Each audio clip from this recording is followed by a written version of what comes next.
My name's Hadleigh Ford. I'm a marine pilot here in the port of Timaru, and we've been living here for 6 years.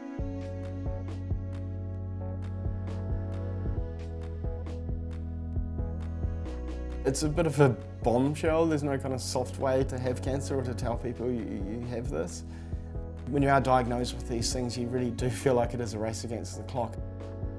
There's a level of anxiety that you just want to get the treatment started and to know that you're actually fighting it at that stage, because you do feel relatively helpless, just going between tests and prodded with injections. After my first surgery, all of my side was almost completely in stitches. I would have had at least over 100 staples, and the skin was very tight and I had very little movement. I couldn't put my socks on, I could barely get in and out of bed, to be honest. Everything was a struggle, you name it.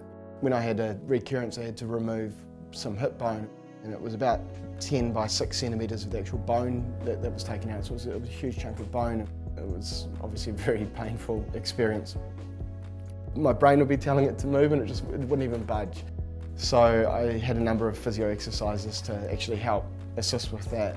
And I found within a week or 2 weeks I actually started to make kind of baby steps. And then just maintaining that physio, the range just increased massively until I almost felt normal again. As it got better, I went from the 2 crutches down to 1 crutch. I really felt the recovery was exponential, and I do honestly feel that was helped by the physiotherapy that I had. As a harbour pilot, we go out on a pilot launch and we board large vessels before they come into the harbour. So we climb up a rope ladder, and often it's in the middle of the night or quite a dynamic environment. You've got the main ship itself rolling, it could be rolling 20, 30 degrees, and then you're on a little launch which is up and down in the swell. You've got to be decisive. Once you make that first big step, you've got to scramble up quickly. To get to that stage from the physio, I kind of practiced at home, and then actually at work, when there were vessels alongside in the harbour, we got them to lower a ladder, and I just went alongside just practicing and to see, can I actually make these big steps. I guess one big component, I missed out on active time with the children. There were events that I missed. I remember there was even a cross country, while I was up in Christchurch. I couldn't contribute around the house. 3 young kids. It's just brilliant to be back in normality. Waking up every morning, off to work, contributing in work and not worrying that the other guys are covering for you. And being able to go to kids' social events and sports events without any issue at all.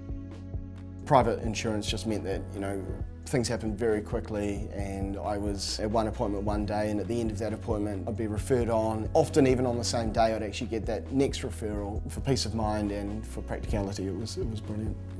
It's extremely important to see a physio when you're recovering from these things. I'm fully confident that I would still have a huge limp right now if I wasn't going through physiotherapy, and I wouldn't have built that muscle strength and tone. Purely just from the fact walking down the street, I look no different to anyone else. Why wouldn't you want to do that?